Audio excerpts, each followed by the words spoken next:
2001 நாம் நெருக்கமாக அறிவோம். குறிப்பாக நான் முதலாக மங்களூர் தொகுதியின் வேட்பாளராக களத்திலே இறங்கிய போது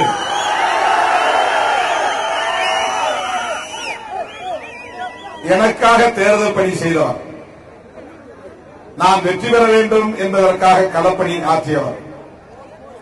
அன்றைக்கும் இந்த தொகுதி அவருக்கு வேண்டும் என்றவர் கேட்டார், எதிர்பார்த்தார்.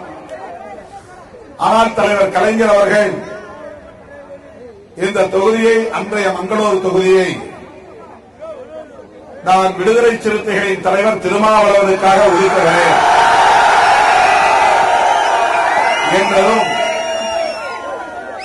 மகிழ்வோடு ஏற்றுக்கொண்டு நம்முடைய வெற்றிக்காக களப்பணி ஆற்றியவர் 20 ஆண்டுகளுக்கு முன்பு.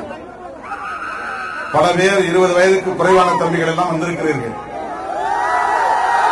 சில பேர் 20-22 வயது உள்ள தம்பிகளும் வந்திருப்பீர்கள். உங்களுக்கெல்லாம் அது தெரிந்திருக்க வாய்ப்பில்லை. 20 ஆண்டுகளுக்கு முன்பு நான் மதுரை சமயநல்லூர் தொகுதியிலே போட்டியிட வேண்டும் என்று ஆசைப்பட்டு கலைஞரிடத்திலே அந்த தொகுதியை கேட்டு பெற்றேன். ஆனால் கலைஞர் விழுப்புரத்திலே வேட்பாளர்களை அறிமுகப்படுத்தும் போது தம்பி திருமாவளவன் மங்களூர் தொகுதியில் போட்டியிடுவார் என்று அறிவித்தார். அங்கிருந்து நேரடியாக திட்டக்குடி நகரத்திலே வந்து எனக்காக ஓட்டு கேட்டார். ஏன் திடீரென்று தலைவர் கலைஞர் சமயநல்லூரைத்தானே நமக்கு கொடுத்தார், ஏன் திடீரென்று மங்களூர் தொகுதி வேட்பாளர் என்று அறிவித்தார் என்று எனக்கு விளங்கவில்லை. தேர்தல் எல்லாம் முடிந்த பிறகுதான் தெரிந்தது, திருமாவளவனுக்கு பாதுகாப்பான தொகுதி மங்களூர் தான்.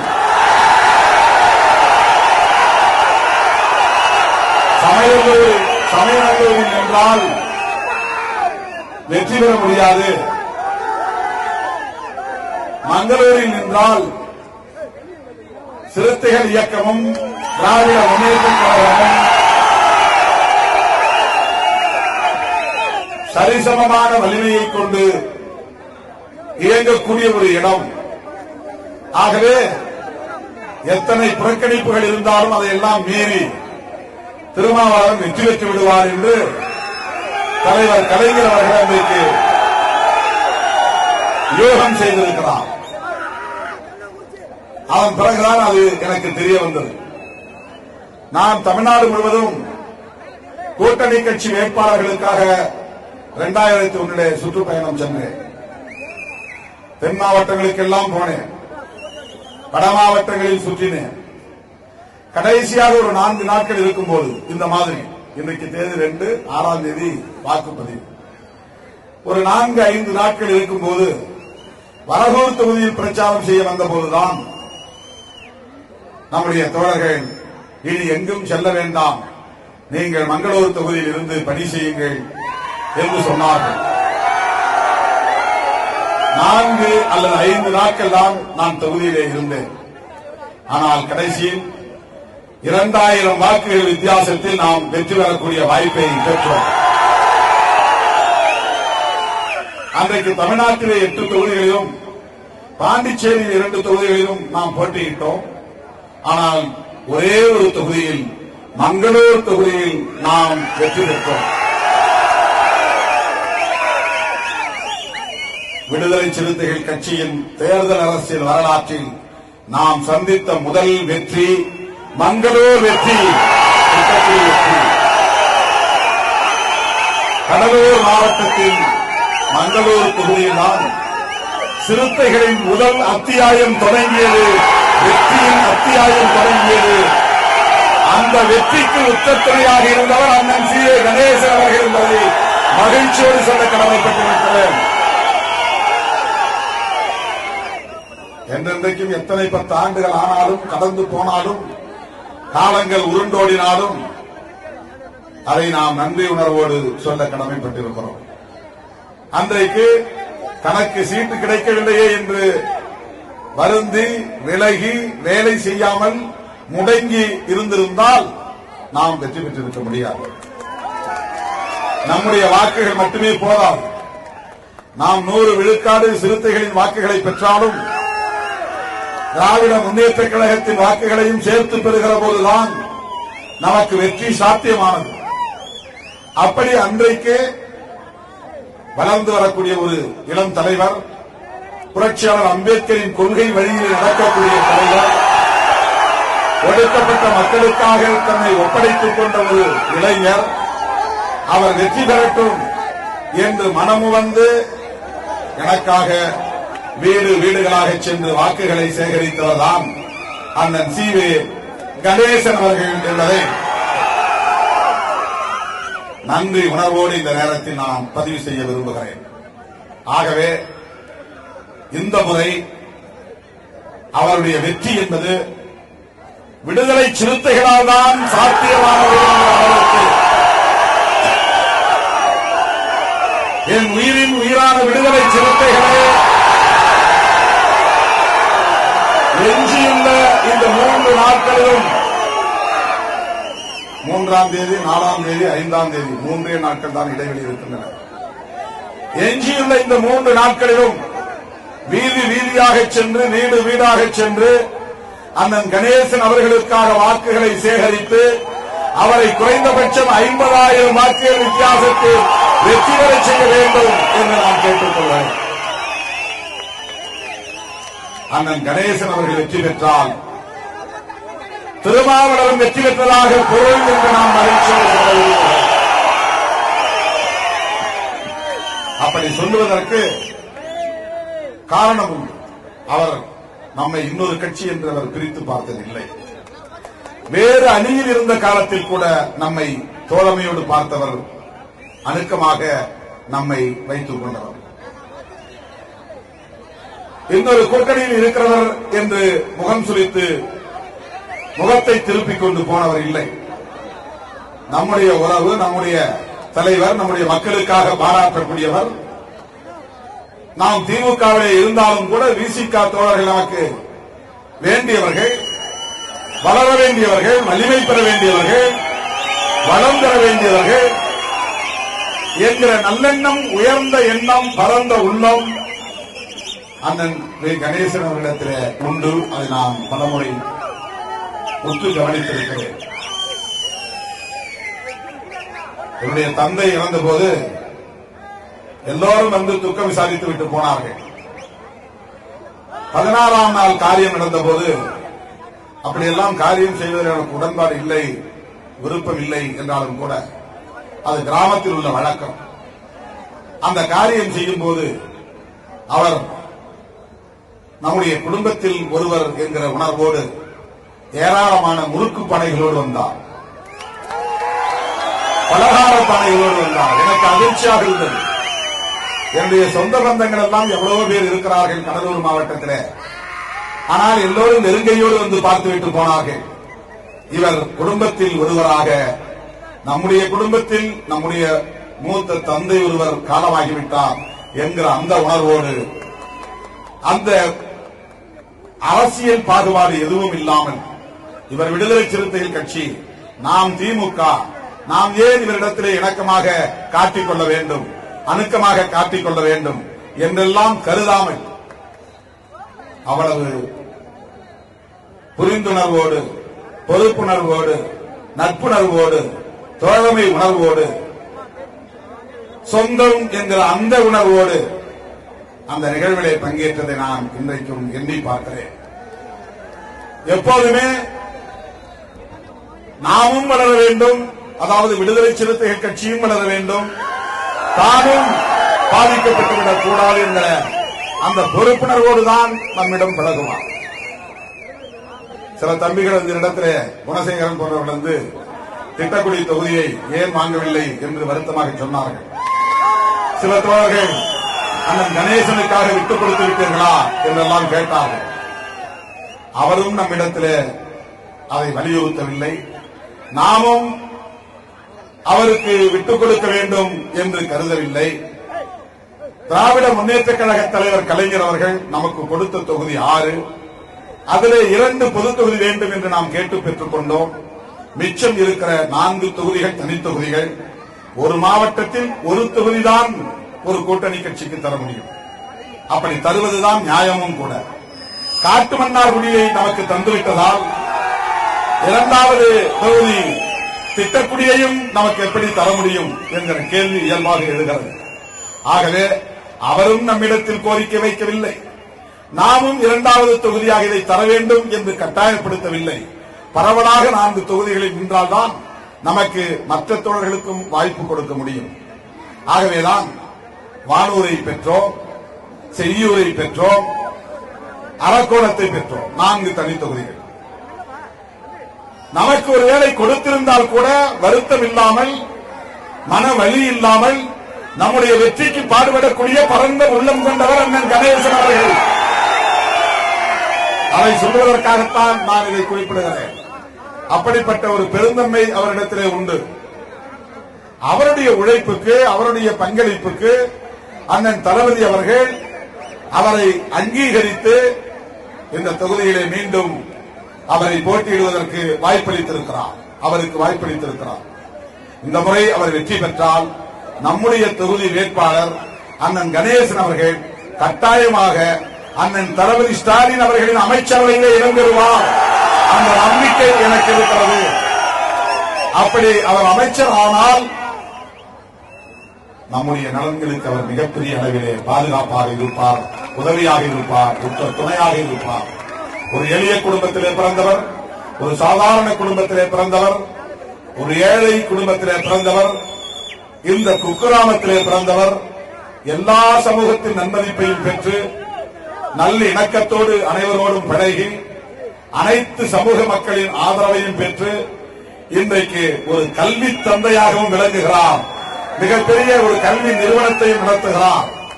அவர் படிப்படியாக வளர்ந்து வந்திருப்பதை பார்த்து நாம் மகிழ்ச்சி அடைய வேண்டும். நான் மகிழ்ச்சி அடைகிறேன். எனவே அருமை தம்பிகளே, என் உயிரின் உயிரான விடுதலை சிறுத்தைகளே,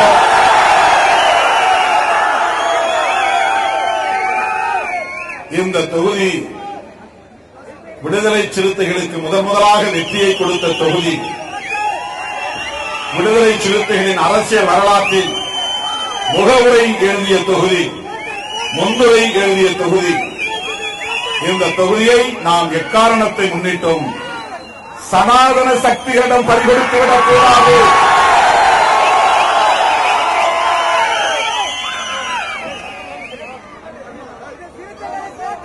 அதுதான் மிக முக்கியம். திட்டக்குடி தொகுதியை மட்டுமல்ல, நான் ஏன் திமுகவோடு கூட்டணியை உறுதிப்படுத்தினேன், 6 தொகுதியாக இருந்தாலும் பரவாயில்லை என்று முதலிலே போய் கையொப்பமிட்டேன் என்பதற்கு அறிவாலயத்தின் வாசலில் நான் விளக்கம் கொடுத்தேன். தோழர்கள் பார்த்திருப்பீர்கள். இப்போதும் சொல்லுகிறேன், 6 சீட்டு போடவில்லை என்று நான் ஆத்திரப்பட்டு வெளியே வந்திருந்தால் யாருக்கு நட்டம்? கிராமத்திலே பழமொழி சொல்வார்கள், ஏறு மீது கோபித்துக் கொண்டு கால் கழுவாம போனால் யாருக்கு நட்டம் என்று சொல்வார்கள். அதை போல 6 தொகுதி போதாது என்று நான் ஆத்திரப்பட்டு வெளியேறி இருந்தால் நமக்கு எந்த லாபமும் கிட்டப்போவதில்லை. ஆனால் திமுக கூட்டணி உடைந்தது, சிதறியது என்று அதிமுக பாஜக கூட்டணி கொண்டாடி இருக்கும். அவர்களுக்கு அது சாதகமாக அமைந்திருக்கும். கருத்து கணிப்பின் முடிவிலே கூட திட்டக்குடி தொகுதியில் கணேசன் வெற்றி பெறுவார் என்று சொல்லியிருக்கிறார்கள். அதிலே பல காரணங்கள் சொல்லியிருந்தாலும் முக்கியமான ஒரு காரணத்தை சொல்லியிருக்கிறார்கள். இங்கே சிறுத்தைகளின் பலம் அவருக்கு துணை இருக்கிறது.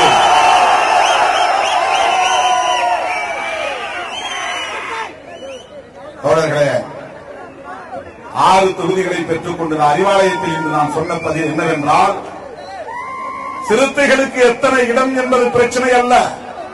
தமிழ்நாட்டில் பாரதிய ஜனதாவுக்கு இடம் இல்லை என்பதுதான்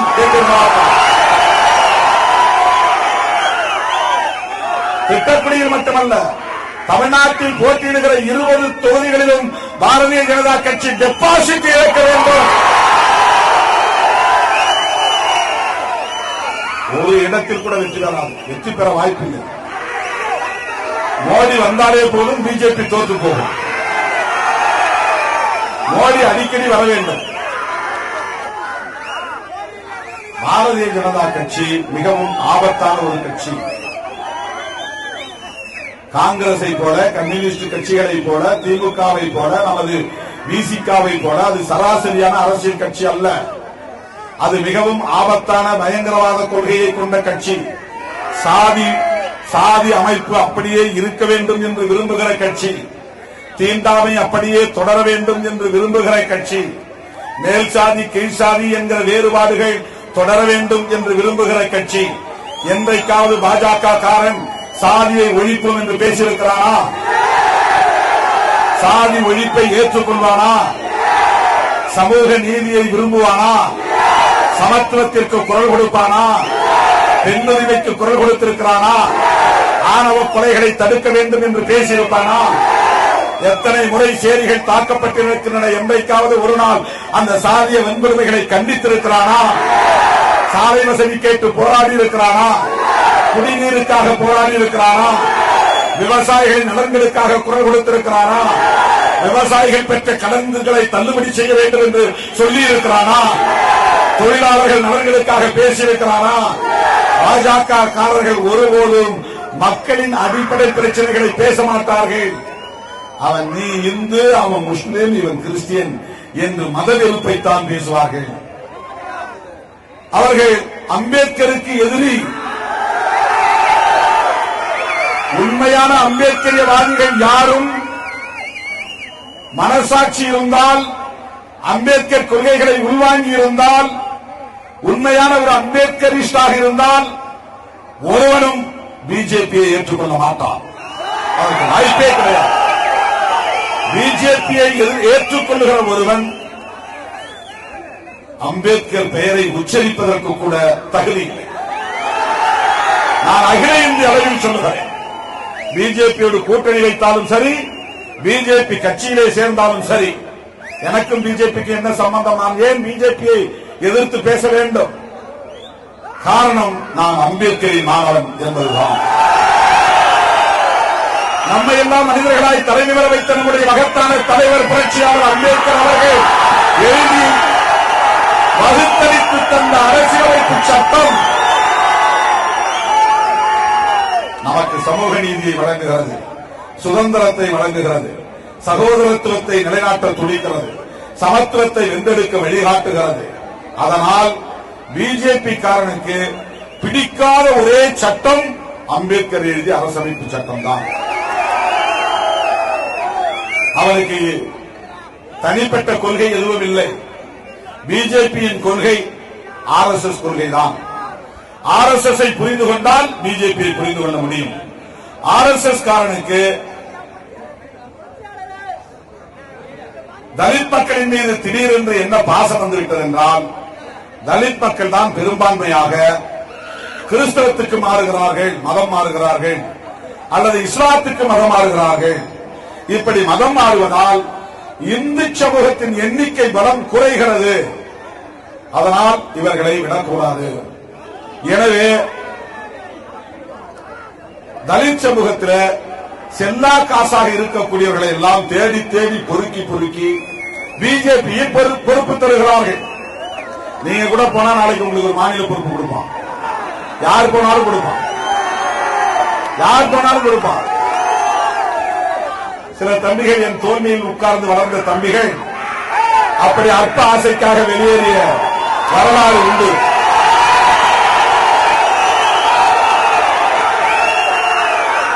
நான் அடிக்கடி ஒன்றை சொல்லுவேன். என் கிட்ட இருந்து இந்த அரசியல் களத்தில் குப்பை கொட்ட முடியாதவன் எந்த கட்சிக்கு போனாலும் உருப்பட முடியாது. அதுக்கு வாய்ப்பே கிடையாது. என் கூட இருந்தா அவன் என் தோல் மேலே ஏறிக்குவான், தலையில ஏறி உட்கார்ந்துக்குவான். பாருங்க எவ்வளவு பேர் என் தோல் மேலே ஏறி உட்கார்ந்து. இவரெல்லாம் உங்களை விட செல்ல பிள்ளைகள். இவர்களுக்கு கூடுதல் சலுகை உண்டு. என் மேல ஏறி உட்கார்ந்தா கூட அண்ணன் ஒன்றும் சொல்ல மாட்டாரு. என் தோல் மேல ஏறி உட்கார்ந்த உடனே அவனுக்கு சில பேருக்கு அங்க பிஜேபி தெரியுது கண்டுக்கு. ஆனா பிஜேபிக்கு போனவர்கள் இந்த மாவட்டத்திலிருந்து, குறிப்பா இந்த பகுதியில் இருந்தா சில பேர் போனாங்க. ஒரு விரல் விட்டு என்னக்கூடிய 3-4 பேர். இப்ப கூட ஒரு தம்பி ஏதோ பாவம் அவருக்கு மூளை கொஞ்சம் பாதிச்சிருச்சு. ஏன் அவர் அந்த முடிவு எடுத்தாரும் தெரியல. அவர் மேல நல்ல உயர்ந்த மதிப்பு. ஏன் அப்படி கிறுக்குத்தனமான முடிவு எடுத்தாரும் தெரியல. அதை பற்றி நான் பொருட்படுத்தவில்லை. RSS இயக்கம் எப்படிப்பட்டது என்று புரிந்து கொள்ளக்கூடிய ஒருவரால், அம்பேத்கரியத்தை உள்வாங்கிய ஒருவரால் பிஜேபியில் இணையவே முடியாது. சாதி வெறியர்களை ஊக்கப்படுத்துகிற கட்சி பிஜேபி, மதவெறியை பரப்புகிற கட்சி பிஜேபி, இந்திய தேசிய கொடியை ஏற்காத ஒரு இயக்கம் RSS, இந்தியா என்கிற பெயரை ஏற்காத ஒரு இயக்கம் RSS, இந்திய அரசமைப்பு சட்டத்தை ஏற்காத ஒரு இயக்கம் RSS, சமூக நீதியை குழி தோண்டி புதைக்க துடிக்கிற இயக்கம் RSS. அதனால்தான் தனியார் மயமாக்குறான். அரசு துறையா இருந்தாதானே நீ இடஒதுக்கீடு கேட்ப, இடஒதுக்கீடு கிடைச்சாதானே நீ பள்ளிக்கூடத்துக்கு வருவ, காலேஜுக்கு போவ, பட்டம் படிப்ப, வேலை கேட்ப, அரசியலுக்கு வருவ, திருமாவளவன் மாதிரி எங்க முகத்திரையை கிழிப்ப. உனக்கு இடஒதுக்கீடே இல்லைன்னு ஆக்கிட்டான். இதுதான் அவர்களின் திட்டம். எல்லாவற்றையும் தனியார்மயமாக்குகிறார்கள். தனியார்மயமாக்கிவிட்டால் இடஒதுக்கீடு இல்லாமல் போய்விடும். அரசு துறைகள் இருந்தால்தான் இடஒதுக்கீட்டை நாம் கேட்கிறோம். எனவே இடஒதுக்கீட்டுக்கு எதிரான கும்பல் தான் RSS, இடஒதுக்கீட்டுக்கு எதிரானவர்கள் தான் பிஜேபி, மதவெறி அரசியலை திணிப்பவர்கள் தான் பிஜேபி, சமூக நல்லிணக்கத்தை சிதைப்பவர்கள் தான் பிஜேபி. தாழ்த்தப்பட்ட பழங்குடி மக்கள் தலையிலிருந்து விடக்கூடாது என்பதில் கவனமாக இருப்பவர்கள் தான் அந்த கட்சியை சார்ந்தவர்கள். பிஜேபி வலிமை பெறுகிறது என்றால் சாதி வெறியர்கள் வலிமை பெறுவார்கள். பிஜேபி வலிமை பெற்றால் மதவெறியர்கள் வலிமை பெறுவார்கள். பிஜேபி வலிமை பெற்றால் குச்சி கொளுத்திகள் வலிமை பெறுவார்கள். பிஜேபி வலிமை பெற்றால் சேரிகள் கொளுத்தப்படும். பிஜேபி வலிமை பெற்றால் ஆணவ கொலைகள் அதிகரிக்கும். பிஜேபி வலிமை பெற்றால் அம்பேத்கர் இயக்கங்கள் நசுக்கப்படும். பிஜேபி வலிமை பெற்றால் சமூக நீதி குழி தோண்டி புதைக்கப்படும்.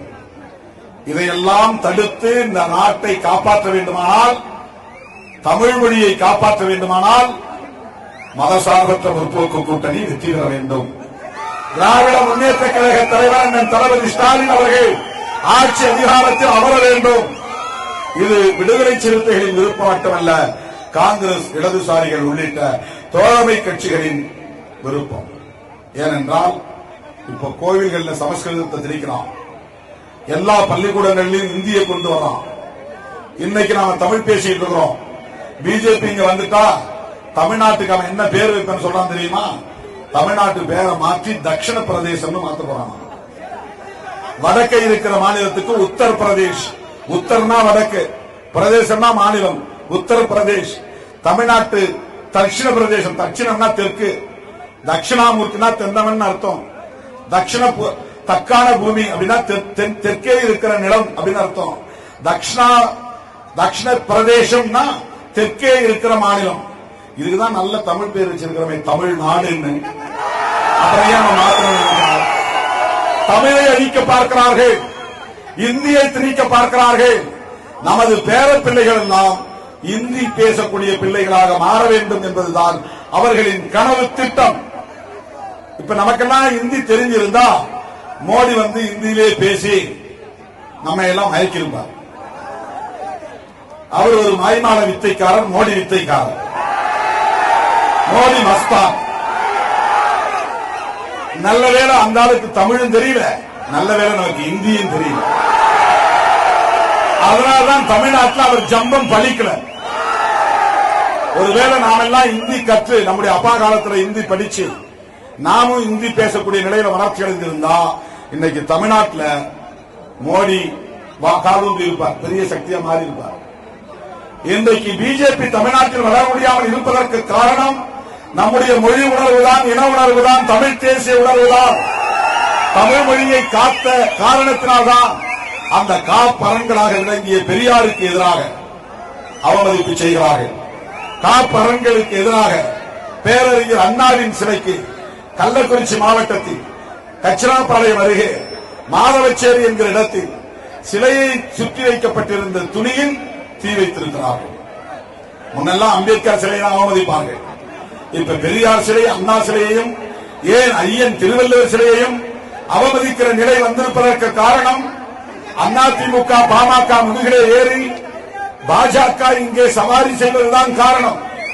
எனவே பிஜேபியை இங்கே முற்றாக வீழ்த்த வேண்டும்.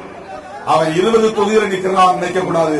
234 தொகுதிகளிலும் நானே நிற்கிறேன் என்று மோடி சொல்லியிருக்கிறான். அப்படின்னா நம்முடைய போட்டி கட்சி ஒரே கட்சி, சனாதன பயங்கரவாத இயக்கம் பாரதிய ஜனதா கட்சி தான். ஆகவேதான் 2013 இருந்து நான் சொல்லிட்டு வரேன், பிஜேபி வளர்றது நாட்டுக்கு நல்லதல்ல. அது இப்ப தமிழ்நாட்டை குறி வச்சுட்டாங்க. தமிழ்நாட்டில் வளர்வது மிகவும் ஆபத்து. இதை தடுத்தாக வேண்டும். அந்த பொறுப்பு யாருக்கு இருக்கிறதோ இல்லையோ, என் உயிரின் உயிரான விடுதலை சிறுத்தைகளே நமக்கு இருக்கிறது. அதற்கு அடையாளமாக, அதற்கு சாட்சியமாக இந்த தொகுதியில் அண்ணன் சி.வே. கணேசன் அவர்கள் வெற்றி பெற வேண்டும். அவருக்கு உதயசூரியன் சின்னத்திலே வாக்களிக்க வேண்டும். அந்த அட்டையை ஓட்டிங் மிஷின்ல 2வது சின்னமாக உதயசூரியன் இருக்கும். நமது சின்னம் வெற்றியின் சின்னம், சமூக நீதியின் சின்னம், சமூக நல்லிணக்கத்தின் சின்னம், காங்கிரசின் சின்னம், இடதுசாரிகளின் சின்னம், மதிமுகவின் சின்னம், அண்ணன் தளபதியின் வாழ்த்துக்களை பெற்ற சின்னம், விடுதலை சிறுத்தைகளின் சின்னம். மாபெரும் வெற்றியை பெறப் போகிறார்கள் என்பதை மகிழ்ச்சியோடு நான் தெரிவித்துக் கொள்கிறேன். என்றாலும் என் உயிரின் உயிரான விடுதலை சிறுத்தைகளே, உங்களுக்கு நான் வேண்டுகோள் விடுக்கிறேன். நீங்கள் எஞ்சியுள்ள இந்த 3 நாட்களில் வீதி வீதியாக சென்று, வீடு வீடாக சென்று ராதாகிருஷ்ணன் அவர்களின் வெற்றிக்கு கை சின்னத்திலே வாக்கு சேகரிக்க வேண்டும். கணேசன் அவர்களின் வெற்றிக்கு உதயசூரியன் சின்னத்திலே வாக்கு சேகரிக்க வேண்டும் என்று உங்களை பணிந்து கேட்டுக் கொள்கிறேன். ஒருபுறம் திராவிட முன்னேற்ற கழகத்தின் தலைமையிலான கூட்டணி, இன்னொருபுறம் அதிமுக பாஜக தலைமையிலான கூட்டணி. திராவிட முன்னேற்ற கழகம் தலைமையில் அமைந்த கூட்டணி கொள்கை சார்ந்த கூட்டணி. சமூக நீதியை பாதுகாப்பதற்காக ஜனநாயக சக்தியில் ஒன்று சேர்ந்து உருவாக்கி இருக்கிற கூட்டணி. ஆனால் அதிமுக தலைமையிலே உருவாகி இருக்கிற கூட்டணி அப்படி அல்ல. பாரதிய ஜனதா கட்சி அதிமுகவை மிரட்டியே பணிய வைத்திருக்கிறது. பாட்டாளி மக்கள் கட்சி அதிமுகவிடம் பேரம் பேசி பதிய வைத்திருக்கிறது. அதிமுகவும் பாரதிய ஜனதாவும் பாட்டாளி மக்கள் கட்சியும் சேர்ந்திருக்கிற இந்த கூட்டணி ஒரு சந்தர்ப்பவாத கூட்டணி. இந்த தேர்தலில் அதற்கு நாம் சரியான பாடத்தை புகட்ட வேண்டும். தோல்வி பயத்தால் பாரதிய ஜனதா அரசு, மோடி அரசு, திராவிட முன்னேற்ற கழக தலைவர் அண்ணன் தளபதி ஸ்டாலின் அவர்களின் மகன் வீட்டிலே வருமான வரி சோதனை நடத்துகிறோம். அவருடைய மருமகன் சபரீசன் அரசியல் நடவடிக்கைகளில் ஈடுபடாதவர், கட்சியில் எந்த பொறுப்பிலும் இல்லை. அவருடைய இல்லத்திலே திடீரென்று இன்றைக்கு காலையில் வருமான வரியை ஏறிவிட்டிருக்கிறது பாஜக அரசு, மோடி அரசு. அதைப்போல திமுகவினரின் ஒரு சில முக்கிய பிரமுகர்களின் வீடுகளிலும் வருமான வரி சோதனையை நடத்திக் கொண்டிருக்கிறது. ஆனால் ஏன் அந்த வருமான வரித்துறை ஒரு பாஜக பிரமுகர்களின் வீட்டிலும் சோதனை நடத்தவில்லை. தேர்தல் நேரத்தில் திடீரென இந்த சோதனை நடத்துவதில் அரசியல் உள்நோக்கம் இருக்கிறது என்பதை தோழர்கள் பொதுமக்கள் புரிந்து கொள்ள வேண்டும். அதிமுக தொண்டர்களுக்கு, அப்பாவி தொண்டர்களுக்கு நான் ஒரு வேண்டுகோள் விடுக்க கடமைப்பட்டிருக்கிறேன். நீங்கள் நினைப்பதை போல இன்றைய அதிமுக எம்ஜிஆர் காலத்து அதிமுக அல்ல. இன்றைய அதிமுக ஜெயலலிதா காலத்து அதிமுகவும் அல்ல.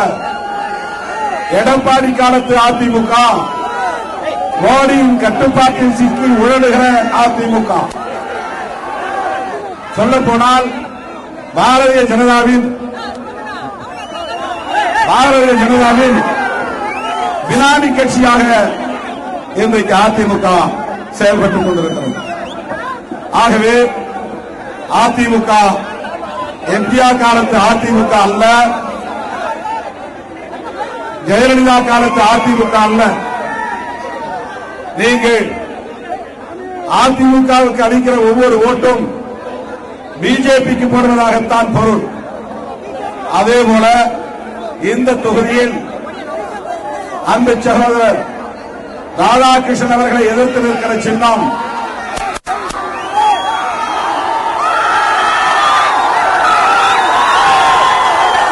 மாம்பழம் பாமகவின் சின்னம் இல்லை, அது பாரதிய ஜனதா கட்சியின் சின்னம். இந்த தொகுதியில் இருக்கிற கை சின்னத்தை எதிர்த்து போட்டியிடும் மாங்கனின் சின்னம் என்பது பிஜேபி சின்னம். மாம்பழத்திற்கு ஓட்டு போட்டால் பாட்டாளி மக்கள் கட்சியின் அப்பாவி தொண்டர்களுக்கு நான் தெரிவித்துக் கொள்கிறேன், தம்பி இந்த கொடியை கீழே தாழ்ந்து கொடியை இறக்கு. பாட்டாளி மக்கள் கட்சியை சார்ந்த அப்பாவி தொண்டர்களை பார்த்து நான் சொல்லுகிறேன், நீங்கள் பாட்டாளி மக்கள் கட்சிக்கு ஓட்டு போடுவதாக நினைத்துக் கொண்டு மாம்பழம் சின்னத்திலே வாக்களித்தால் நீங்கள் ஏமாளிகள் என்று பொருள். ஏனென்றால் பாமக என்பது இப்போது பாஜகவாக மாறிக்கொண்டிருக்கிறது. மாம்பழத்தில் போடுகிற ஒவ்வொரு ஓட்டும் மோடிக்குத்தான் வலிமை சேர்க்குமே தவிர உங்களுக்கு வலிமை சேர்க்காது. தமிழ்நாட்டில் பிஜேபியின் சின்னம் தாமரை மட்டுமல்ல, பிஜேபிக்கு 3 சின்னங்கள் இருக்கின்றன. தமிழ்நாட்டை பொறுத்தவரையில் ஒரு சின்னம் அவர்களின் சொந்த சின்னம் தாமரை, இரண்டாவது சின்னம் இரட்டை இலை, மூன்றாவது சின்னம் மாம்பழம். பிஜேபி இங்கே 3 முகங்களில் களம் காண்கிறது. ஒரு முகம் பிஜேபி முகம், இன்னொரு முகம் அதிமுக முகம், இன்னொரு முகம் பாட்டாளி மக்கள் கட்சி முகம். மோடிக்கு இங்கே 3 முகங்கள் இருக்கின்றன. ஒரு முகம் மோடியின் முகம், இன்னொரு முகம் எடப்பாடியின் முகம், எடப்பாடி பழனிசாமியின் முகம், இன்னொரு முகம் மருத்துவர் ராமதாசின் முகம். மருத்துவர் ராமதாசின் முகத்தை உற்று நோக்கினால் அதில் மோடி தெரிவார். எடப்பாடி பழனிசாமியை உற்று நோக்கினால் அதிலே மோடி முகம் தெரியும். எனவே தமிழ்நாடு முழுவதும் 234 தொகுதிகளிலும் நானே போட்டியிடுகிறேன் என்று நரேந்திர மோடி அறிவித்திருக்கிறார். அப்படி என்றால் என்ன பொருள்?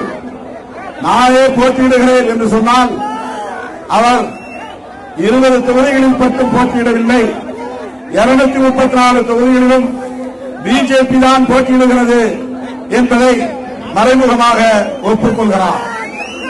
தோழர்களே,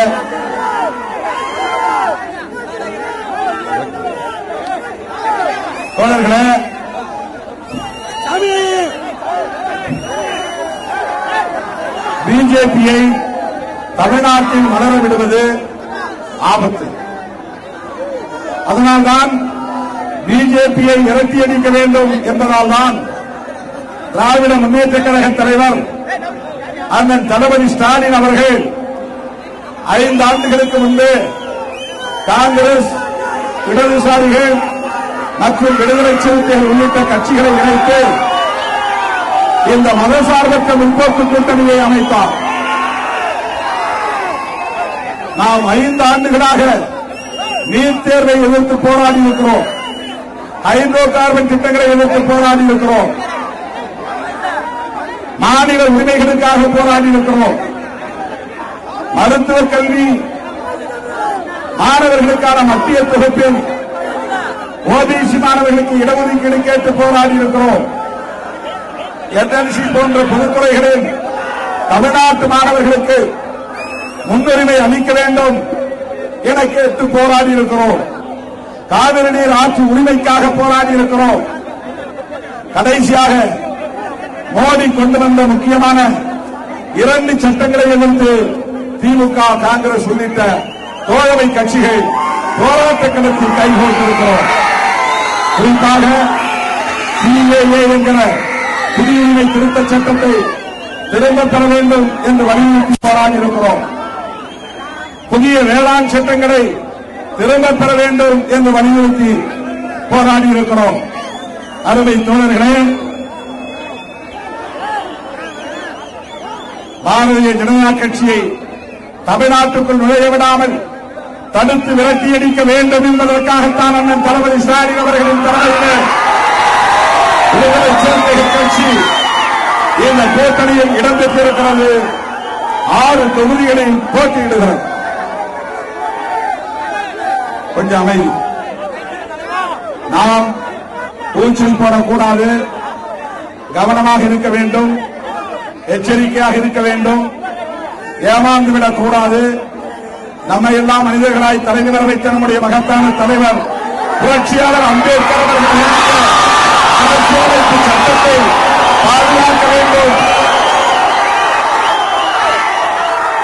இந்திய அரசியலமைப்பு சட்டத்திற்கு நேர் எதிரானவர்கள்தான் பாரதிய ஜனதா கட்சியை சார்ந்தவர்கள். அதை மறந்துவிடக் கூடாது. அருமை தோழர்களே, உங்களை பார்த்து நான் கேட்கிறேன், பிஜேபி காரன் இன்றைக்காவது நம்முடைய அடிப்படை பிரச்சனைகளுக்காக போராடி இருக்கிறானா? குடிநீர் கேட்டு போராடி இருக்கிறானா? சாலை வசதி கேட்டு போராடி இருக்கிறானா? சுடுகாடு கேட்டு போராடி இருக்கிறானா?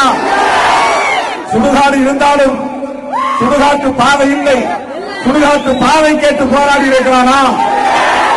சாதி கொடுமைகளை எதிர்த்து போராடி இருக்கிறானா? ஆணவ கொலைகளை எதிர்த்து போராடி இருக்கிறானா? பெண்களின் உரிமைக்காக குரல் கொடுத்திருக்கிறானா? பெண்களின் இடஒதுக்கீட்டுக்காக குரல் கொடுத்திருக்கிறானா? சமூக நீதிக்கு போராடி இருக்கிறானா? நீதியை குழி தோண்டி புதைப்பதற்காக கட்சி நடத்துகிறோம். எதற்காக கட்சி நடத்துகிறான் தெரியுமா? சாதியை ஒழிய விடாமல் பாதுகாப்பதற்காக. எதற்காக கட்சி நடத்துகிறான் தெரியுமா? வர்ண பேதங்களை பாதுகாப்பதற்காக. எதற்காக கட்சி நடத்துகிறான் தெரியுமா? மனிதர்களிலேயே பார்ப்பனர்கள் மட்டும்தான் உயர்ந்த சாதி என்று நிலைநாட்டுவதற்காக. எதற்காக கட்சி நடத்துகிறான் தெரியுமா? பார்ப்பனர்களை தவிர மற்ற எல்லா சாதியும் பார்ப்பனர்களுக்கு கீழ் சாதிதான் என்பதை நிலைநாட்டுவதற்காக. பிஜேபி காரன் எதற்காக கட்சி நடத்துகிறான் தெரியுமா? பிஜேபி காரன் எதற்காக கட்சி நடத்துகிறான் தெரியுமா? இந்தியாவிலே பல மதங்கள் இருக்கக்கூடாது, முஸ்லிம் மதம் இருக்கக்கூடாது, கிறிஸ்தவ மதம் இருக்கக்கூடாது, சமணம் இருக்கக்கூடாது, பௌத்தம் இருக்கக்கூடாது, பார்சி இருக்கக்கூடாது, சீக்கியம் இருக்கக்கூடாது, ஒரே மதம் தான் இருக்க வேண்டும் என்பதற்காக பிஜேபி காரன் கட்சி நடத்துகிறார். பிஜேபி காரன் எதற்கு கட்சி நடத்துகிறான் தெரியுமா? மாற்ற வேண்டுமா? வடக்கே உத்தரப்பிரதேசம் இருப்பதை போல தெற்கே தட்சிண பிரதேசத்தை உருவாக்குவோம் என்று தமிழ்நாட்டின் பெயரை மாற்றுவதற்காகத்தான் பிஜேபி காரன் கட்சி நடத்துகிறான். எதற்காக கட்சி நடத்துகிறான் தெரியுமா? தமிழ்நாட்டு மீனவர்களை சிங்களவன் கைது செய்தால் ஊக்கப்படுத்துவதற்காக, ஆதரிப்பதற்காக. பிஜேபி எதற்காக கட்சி நடத்துகிறான் தெரியுமா?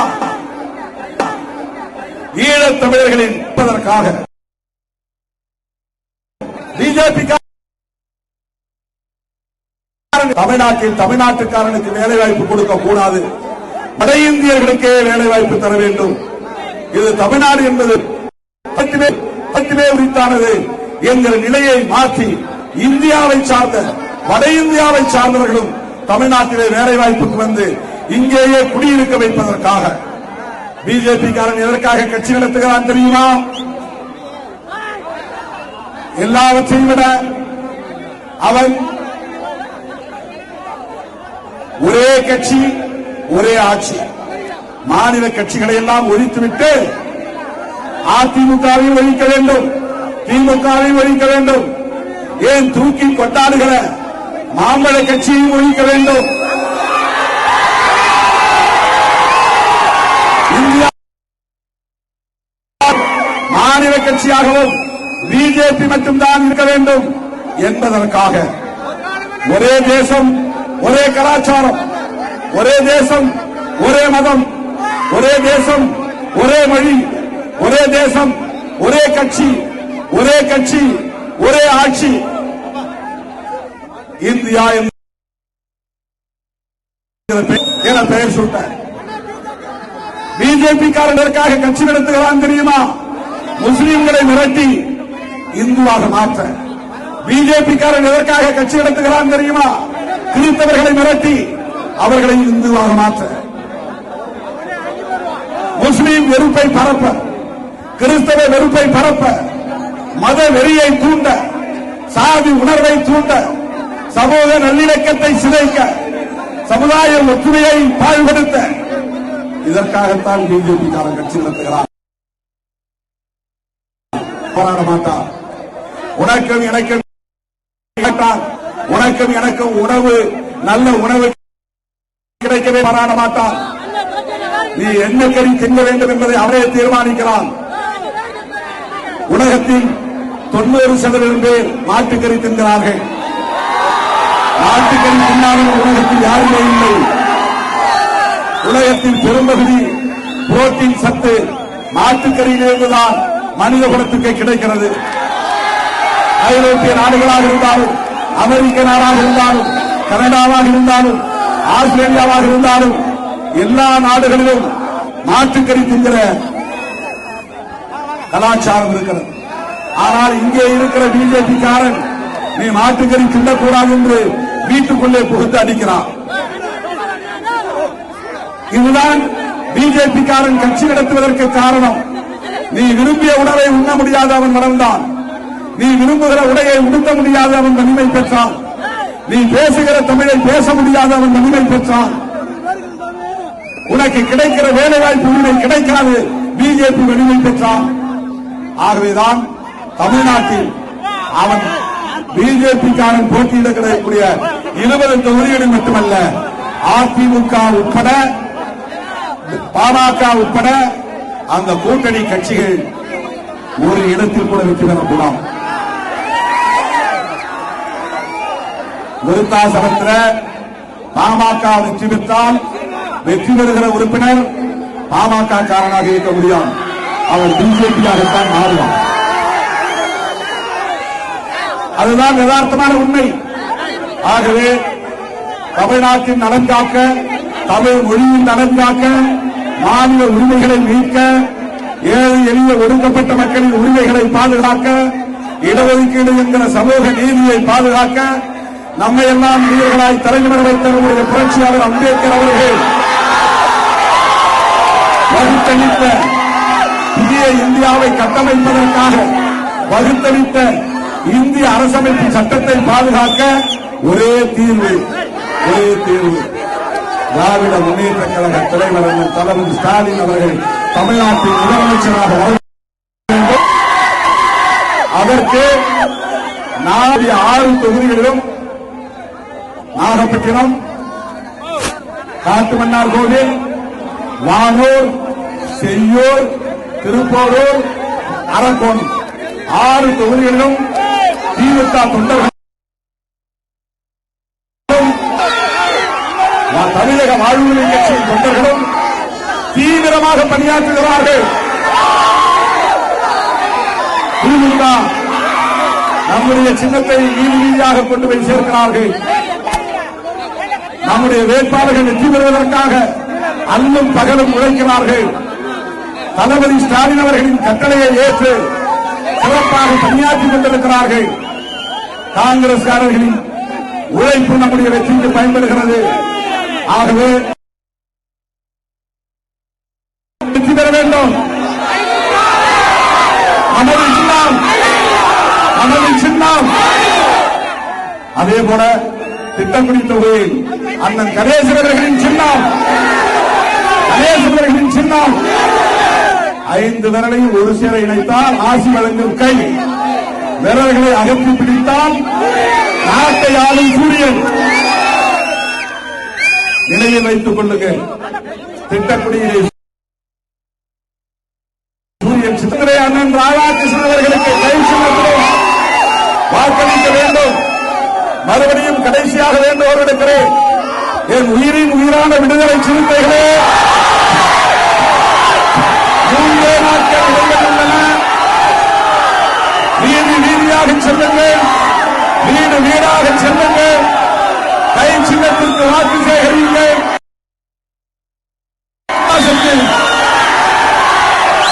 ராதாகிருஷ்ணன் அவர்கள் வெற்றி பெற வேண்டும். அதேபோல திட்டக்குடியில் அண்ணன் கணேசன் அவர்கள் 50,000 வாக்குகள் வித்தியாசத்தில் வெற்றி பெற வேண்டும். இவர்களின் வெற்றிக்கு, தமிழ்நாடு முழுவதும் திமுக கூட்டணியின் வெற்றிக்கு விடுதலை சிறுத்தைகளின் பங்களிப்பு மகத்தானது என்ற வரலாற்று பதிவு வேண்டும்.